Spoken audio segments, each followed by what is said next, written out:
E agora nós vamos bater um papo muito legal com uma pessoa que é muito importante para mim, além dele ser meu sócio aqui no banco da Cross Country Mortgage, ele é meu irmão, né? Nós temos 28 anos de amizade, crescemos juntos aqui nesses Estados Unidos e estamos aqui conquistando a América, né? Dia após dia, financiamento após financiamento, cliente após cliente, histórias e histórias, né? E eu trouxe ele aqui hoje. Na verdade, nós vamos fazer esse vídeo junto, uma colaboração, né, entre eu e o grande Márcio Valadão, meu brother, meu irmão. Prazer estar aqui com você. Cara, eu queria muito, conversando com o Hiro, com o Joãozinho, falei, cara, vamos fazer um vídeo aqui sobre financiamento imobiliário, falar com as pessoas e ninguém melhor do que você para estar aqui, para a gente poder falar um pouquinho sobre o que é o processo de financiamento imobiliário. Mas assim, Márcio, fala pro pessoal, fala um pouquinho de você. Para quem não te conhece, né, e como que você iniciou sua carreira no ramo de financiamento imobiliário? Eu sei que você já trabalhou, né, para vários bancos, né, você tem uma carreira, uma história muito legal, mas fala um pouquinho antes da gente entrar no nitty and gritty. Apresente-se você para quem está te vendo aqui, te assistindo. Bem, eu sou o Márcio Valadão, eu entrei no mercado de financiamentos imobiliários no ano de 2003. 2003. Introduzido por nada mais, nada menos que o Júlio Silva. Eu que recrutei. Foi exatamente ele. Eu estava trabalhando no escritório de contabilidade em 2003 e você tinha entrado recentemente no mercado. Foi. E começou a falar de quão bom é ajudar as pessoas, né, a conquistarem um sonho americano, de comprar a casa própria. Verdade, fica boa aquela, você né? vendeu o sonho para mim, eu tô vivendo esse sonho até hoje. Né? Até hoje. E nada melhor, né? Tipo assim, você traz seus amigos para trabalhar com você, né? E a gente começou a nossa carreira lá atrás, eu sempre falo, estou 20 anos trabalhando com o mercado, o Márcio também tem 20 anos de mercado, o Márcio é um especialista, né, no assunto, né, igual a gente, e a gente trabalha todo dia com pessoas e a gente vê todo tipo de história, né, de situações. E assim, Márcio, o que né, eu acho que é importante as pessoas ouvirem, assim, né, no planejamento, quão importante é um planejamento, né? A pessoa se planejar, seja a primeira casa, ou a casa de investimento, ou se você é estrangeiro, né? Quão importante é um planejamento, né? No nosso business, né? Qual que é o seu como expert, né? Dá o seu take sobre isso. Olha, eu acho que não só no financiamento como na vida, quem planeja governa, né? Então, quem planeja governa. A pessoa bem planejada, ela vai, obviamente, estar bem informada e pegar os melhores termos e as melhores condições no financiamento, né? Às vezes a pessoa, um exemplo clássico, né, que a gente encontra aqui todo santo dia, uma pessoa que está com um crédito de 640, está comprando a primeira casa, às vezes ela está com um saldo muito alto num cartão de crédito, né? E é o simples fato dela baixar aquele saldo ali, o crédito vai para 700. Exatamente, né? Já melhora a taxa de juros, às vezes melhora a entrada, fazendo com que ela pegue os melhores termos e as condições. Então esse planejamento vem lá de trás. Às vezes a pessoa compra a casa, procura a gente para comprar uma casa, a gente pré-qualifica aquela pessoa e ela compra a casa nos próximos 45 dias. Sim. Tem pessoas que, né? A gente vai levar um ano trabalhando com a pessoa. No crédito, trabalha no imposto de renda, né? E esse planejamento é de suma importância para qualquer um que está comprando casa. Então, pensou em comprar casa, vamos planejar, vamos sentar, vamos fazer essa análise de crédito, essa análise de renda para entender quais são as opções e quais produtos estão na prateleira para aquela pessoa. E o que tem que ser feito, né? Porque muitas das vezes a pessoa ela chega de um jeito, né? Com algumas crenças limitantes, achando que ela só pode comprar uma casa quando ela juntar 20% para dar de entrada, ou se, né? Ou meu crédito tem que estar a X valor, e não sabe, nem sempre é isso, né? Então é importante, quando a gente senta, né, com a pessoa, a gente vai rever o cenário daquela pessoa, nós vamos mostrar para ela, né, quais opções e ver aquilo realmente que ela qualifica, né? E às vezes assim, qual que é o seu orçamento, né?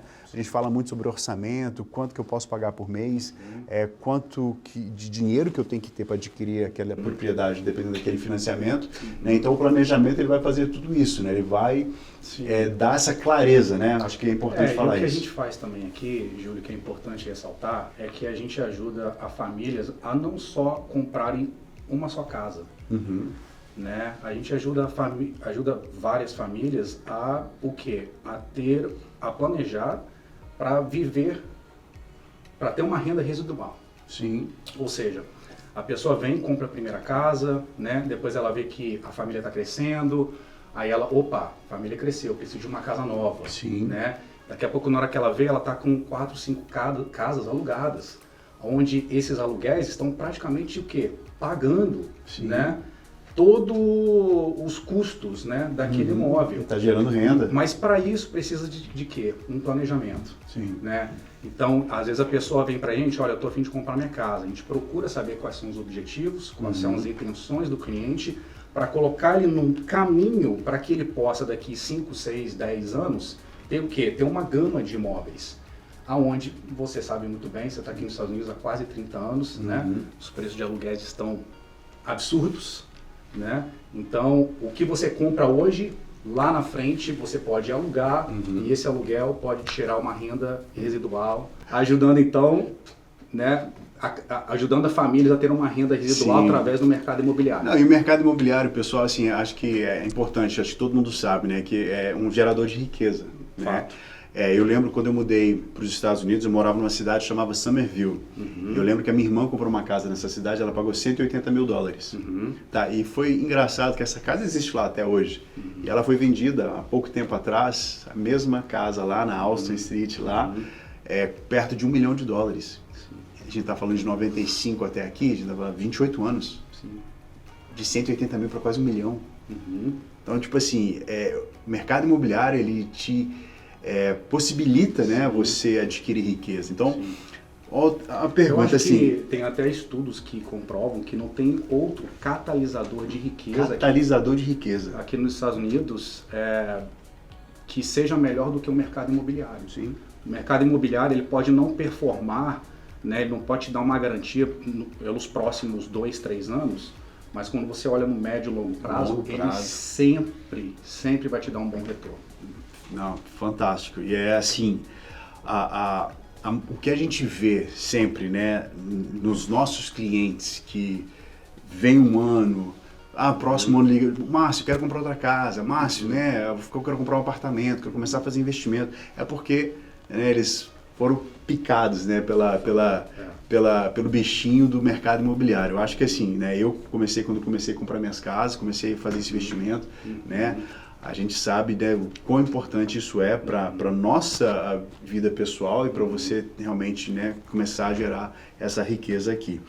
Agora, o que um conselho que acho que você como expert, você como especialista de financiamento imobiliário, você pode dar para uma pessoa que vai comprar a primeira casa dela, né? Qual que você acha que é o fator mais importante? A gente falou sobre planejamento, mas planejamento a gente sabe que faz parte, mas assim, qual que é um conselho? O que a gente pode falar aqui para uma pessoa que para ela sair do aluguel, né?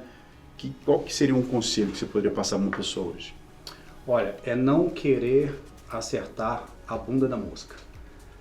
O que eu quero dizer com isso? É a pessoa que está em cima do muro querendo acertar o perfect timing, entendeu? Esperar o tempo perfeito para comprar. Por quê? Não existe tempo perfeito. E o que acontece? Hoje em dia tem muita gente em cima do muro. Não, eu tenho pessoas que, vou comprar em 2018. Não, peraí, eu vou esperar o preço abaixar. Sim. Vou esperar os juros cair. Exato. A casa que ele queria pagar 380 mil, hoje ela está 500. Exato. Então, assim, forte demais isso aí, muito bom. É a pessoa que é levada, né, pelas headlines, né? Se a pessoa ficar focada nos headlines, infelizmente a pessoa não vai comprar absolutamente nada. Verdade. Né? E o que Só acontece? que é movida pelo news, né, pela notícia. Exato. Né? E o que acontece? A gente está num mercado hoje que ele é um mercado que está retraindo. Tem muita gente em cima do muro, esperando a taxa de juros descer, né? E o que acontece? Quando a taxa de juros desce, você sabe muito bem disso, né? A gente viveu vários ciclos, né, do mercado. Quando a taxa de juros desce, volta aquela leva de gente, né, atrás das casas, porque o juros ficou barato, né, o dinheiro ficou barato. Sim. Então, você está competindo com 30, 40 pessoas para comprar aquela mesma casa, aquele mesmo imóvel, te obrigando a oferecer, né, ou lançar propostas bem acima do valor que está sendo pedido pelo vendedor. Então, o que acontece? A gente tem inúmeros clientes que compraram casa em 2020, 2021, Júlio. Você lembra? Sim. Né? Que tiveram que tirar 50, 70 mil dólares do bolso para comprar a casa. Sim. Over asking. Over asking. E o que acontece? Tudo bem, pegaram uma taxa de juros mais baixa? Pegaram esse grande benefício, né? Sim. estão tranquilos com juros de 2,5%, 3%, porém tiraram 50 mil do bolso. E o que a gente está vendo agora? Juros mais altos, obviamente, né? Que está esfriando o mercado, está trazendo medo, né, para as pessoas. Só que o que acontece? Quem está comprando agora são o quê? São exatamente pessoas de visão que olham para o mercado e falam assim, peraí. Não, eu achei uma oportunidade. Achei uma oportunidade. O grande X da questão é você fazer um bom negócio, entrar numa boa oportunidade. O que a gente está começando a ver aqui? Finalmente, né? A gente está começando a ver appraisals, né, que são as avaliações dos imóveis, chegarem num valor acima do contrato. Verdade. Isso é uma maravilha para quem está comprando. Tinha uns 3 essa semana. Exato, que eu vi. Pessoa que está entrando na casa já com equity. Então, a grande questão é você... Ele já fez um good deal na compra ali. Exatamente. A grande questão é você fazer um bom negócio. Por quê? A gente sabe que taxa de juros, esse mercado é cíclico. Sim. Está alta? Sim. Obviamente, comparando com um ano, 2 anos atrás, vai estar alta sim. Sim. A grande questão é fazer um bom negócio quando a taxa de juros voltar a descer, quando o mercado juros a gente pode mais sempre propício. renegociar. Exatamente. E a oportunidade, às vezes, essa pessoa ela pode perder aquela oportunidade de comprar aquela propriedade, né? Então ela sabe que ela está comprando talvez a propriedade no pior cenário, com juros de 6, 6,5, sabendo que quando os juros voltar, a gente sabe que vai voltar, nossa previsão, nós vamos falar um pouquinho sobre isso daqui um pouco, mas assim, a gente sabe que quando voltar, ele vai estar numa situação muito melhor. Exato. Por quê? O que a gente faz com juros, Júlio? A gente casa ou a gente namora com ele? Namora. A gente casa com a casa. Marry the house, date the rate. Isso aí. Né? Então, juros é temporário. Juros é temporário. Né? Então, você fazendo um bom negócio, juros cara, caindo, você diferencia. E você tocou num ponto muito importante. Muita gente fica em cima do muro, muita gente, vou esperar os juros. A gente viu o que aconteceu na pandemia, né? Devido a tudo que estava acontecendo, o governo foi lá, reduziu taxa para 0, os bancos abaixaram a taxa de financiamento imobiliário e criou aquele boom no mercado, né? Todo mundo, né, que nem o Márcio falou, comprando e indo atrás. E quem pegou, pegou. Agora, o mercado ele sempre esteve nessa casa dos 4,5%, 5,5%, 6% a última década inteira. E a gente sempre trabalhou, sempre vendeu isso, né? Então muita gente fala, estou esperando os juros voltar para 3. Vai voltar, Márcio? Olha, pode ser que volte. Quando? A gente não tem uma 200 anos? A gente não tem uma bola de cristal para dizer, né? Eu já falo que, cara, a gente não vai ver isso de novo no nosso lifetime. É que acho assim, difícil. Sabe o que acontece? As pessoas pensam nos juros, né? Sendo que, imagina, você pegar uma casa que está sentada, mofando no mercado há 100 dias. Por que acontece? Quem está vendendo agora é quem de fato precisa vender. Certo? Para que eu vou vender um imóvel aonde eu estou sentado nele com um juros de 2%, 3%? Aonde eu posso, se na pior das hipóteses eu não tiver condições de dar sequência naqueles pagamentos ali, eu posso alugar e o aluguel vai cobrir minhas despesas. Exato. Então quem está vendendo agora é quem de fato precisa. E quem precisa de vender e vê a casa sentada no mercado por 100 dias, o que acontece? Começa a bater o quê? Desespero. O desespero. É aí que os compradores hoje estão entrando. Sim. Aproveitando, capitalizando. A mesa virou, né? Antes era um seller market, quem agora está na vantagem agora é o comprador. É o comprador. E é isso que a gente está começando a finalmente ver. Entrando num buyer's market. Exatamente. Eu, por exemplo, casa para vender em Coconut Creek, né, de 550 mil, piscina, 4 quartos, 3 banheiros. Cliente meu, semana passada colocou uma proposta de 499. Proposta foi aceita. Uau. Casa de 550, proposta de 499, né? Quando que você viu isso acontecer há 2 anos atrás? Nossa, tem muito tempo que eu não vejo isso. Não existe mais. Exato. Finalmente, o mercado, a vantagem voltou para a mão do exatamente. A gente estava num seller market, né? Na verdade, a gente estava num super seller market. Né, é onde o seller pediu o que ele queria na propriedade e ele tinha várias pessoas jogando dinheiro em cima dele. Exato. Fala, olha, aqui está minha oferta, aqui está minha oferta. Agora o negócio mudou. Outro ponto né, o comprador está no controle nesse momento. Outro ponto interessante também seria legal a gente falar sobre as pessoas que estão em cima do muro esperando os preços caírem. Né? E aquele relatório, inclusive, que você postou né, esses dias. Ontem? Exatamente. Né? Por que os preços não estão caindo? Por quê? Qual que é a grande sacada? O que as pessoas estão esperando, né? Porque, sim, deram uma esticada, deram esses últimos anos, deram. Sim. Mas já normalizou, exato. Exato. A razão pela qual não cai é logo por conta da falta de inventário. Sim. Não tem inventário. Não tem. Né? Não, quase... Ainda mais quando a gente pega um estado como, vamos colocar a costa leste americana e principalmente aqui no sul, né? A gente vê muita coisa acontecendo nas Carolinas para baixo, né? E vamos falar de estar na Flórida hoje, vamos falar de Flórida, é um fenômeno, você não pode comparar o que está acontecendo na Flórida com Ohio, né? Ou com outro estado ali no Midwest americano, né? É a Flórida e o Texas, são dois estados que exato. ficam competindo para ver quem vai crescer mais. Exato, né? essa migração, esse tanto de gente, né, mudando para cá. A gente viu números de 1.000 pessoas ao dia mudando para a Flórida. Né? Caiu um pouquinho, agora está 888 pessoas ao dia. Né? Mas mesmo assim, é muita coisa acontecendo no mercado como esse. Empresas mudando para cá, bancos mudando para cá, fundos de investimento mudando para cá. Miami está se tornando o Vale do Silício do Leste. Né? Então, assim, é absurdo tudo que está acontecendo aqui. Tanta riqueza que está vindo para essas regiões, para essa área, centro da Flórida também, muita coisa acontecendo, muito investimento entrando ali. Isso faz tudo com que, né, as propriedades de terra nesses lugares, eles hold value, né? Como é que eu falaria isso em português? Reter valor. Reter valor, exatamente, né? Então, se a gente olhar o gráfico, né, dos últimos anos, a gente nunca teve tão poucas casas no mercado para vender. Verdade. Nunca. Sim. 2008, obviamente, disparou, né? Mas se a gente comparar a níveis agora, esses níveis que nós estamos agora, níveis, assim, assustadoramente baixos. Né? Então, o que acontece? A pessoa que está em cima do muro esperando esses preços despencarem 20%, 30%, infelizmente, não vai acontecer. Tudo indica que não vai acontecer. Sim, né? sim. Então, assim, excelentíssimo ponto que, né, existe uma frase, né, que the cost of waiting, né, o custo de esperar, né? Então muita gente pensa, eu não vou entrar no mercado imobiliário agora, eu não vou comprar a casa que eu quero comprar agora, eu vou continuar pagando aluguel, ou eu estou no desejo, eu preciso comprar uma casa maior, né? É o que a gente chama de life event, né? Aconteceu um life event, né? Um evento na sua vida, né? Você teve filhos, precisa de uma casa maior, ou você está downgrading, né, indo para uma outra, né, seus filhos cresceram, saíram de casa, você precisa comprar uma casa menor, e às vezes as pessoas estão esperando, né? Então esse custo dessa espera é terrível, porque, né, o preço não vai parar de subir e, como o Márcio falou, né, a taxa de juros a gente pode sempre renegociar isso. Então, os juros ele não pode ser o fator que vai impedir você de adquirir uma propriedade. Agora, se dissesse que os aluguéis, né, estivessem super, hiper baratos, a pessoa teria até que um argumento para fazer,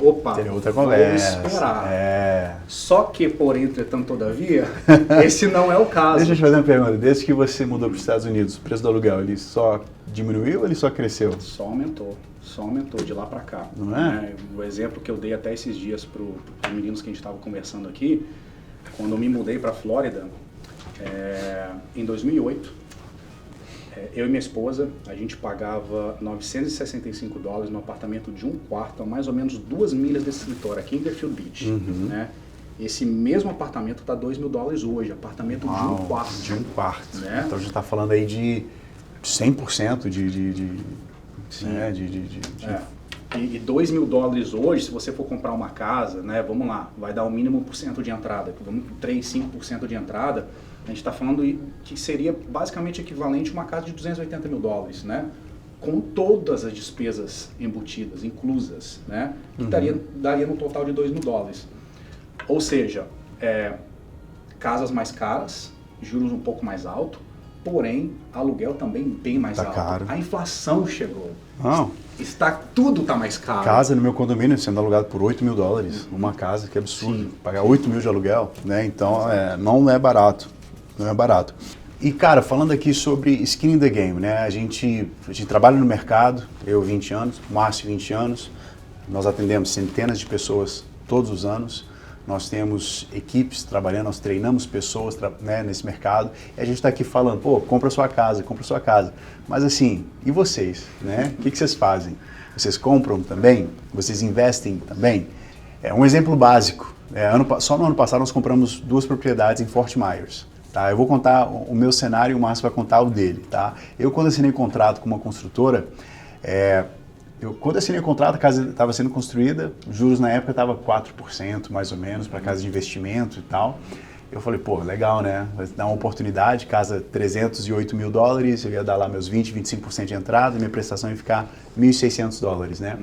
Quando a casa ficou pronta, foi logo em maio, junho, quando os juros foi de 3 para 5,5 na primeira semana, para a casa residencial que eu vou morar. Claro, juros para casas de investimento é mais alto do que casas que você ocupa, que você mora, né?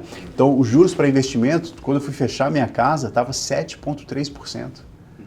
Então, mas eu falei, meu Deus do céu, muita gente ficaria desesperado, né? Claro, isso afeta bastante coisa, dependendo do orçamento e tudo.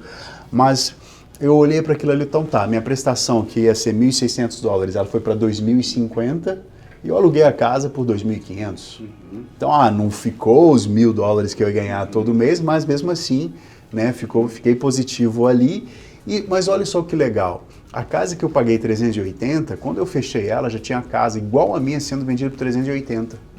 Né? Um ano depois, 8, 9 meses depois. Então olha o equity, né? Olha a apreciação que a gente ganhou, a riqueza que nós construímos aquilo ali. E hoje, quem paga o meu financiamento?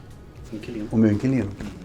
Todo mês ele vai lá, deposita na minha conta, a gente faz o pagamento para o banco, e está diminuindo o valor que eu devo para o banco. A casa está, olha só, olha que legal, guys. O valor para o banco está diminuindo e a casa está valorizando. Então isso está gerando o quê? Riquezas, né? E o Márcio da mesma forma.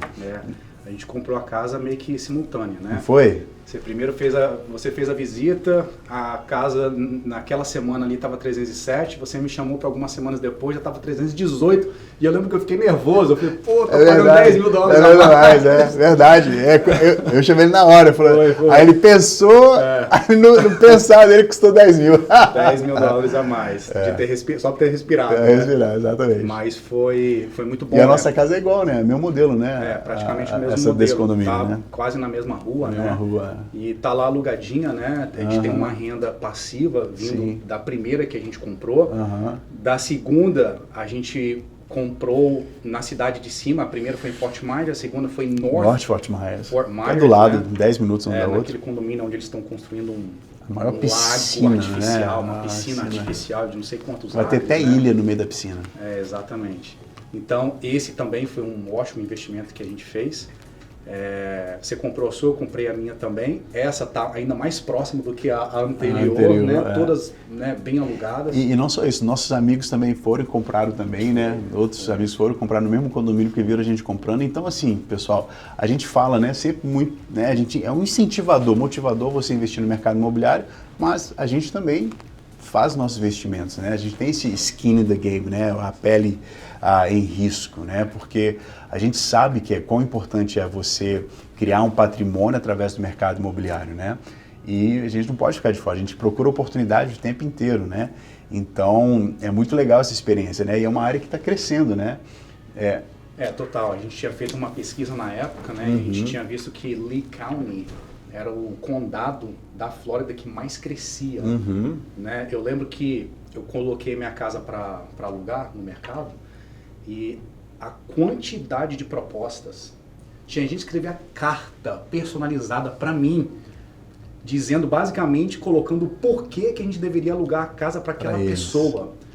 Eu sou veterano de guerra, eu vou cuidar da sua casa como se fosse a minha casa, sabe? Umas coisas assim que você ficava, gente, como assim? A demanda lá em cima, pessoas sendo transferidas, né? Pessoas que trabalham na área da saúde, na área da aviação, sendo transferidas de Nova York, da Califórnia, de Ohio, para aquela região. Tesla abriu uma dealership gigante, exatamente. A Audi, né? E oportunidades como essa, né? Que a gente aproveitou, né? Em Fort Myers, existem todos os dias, né?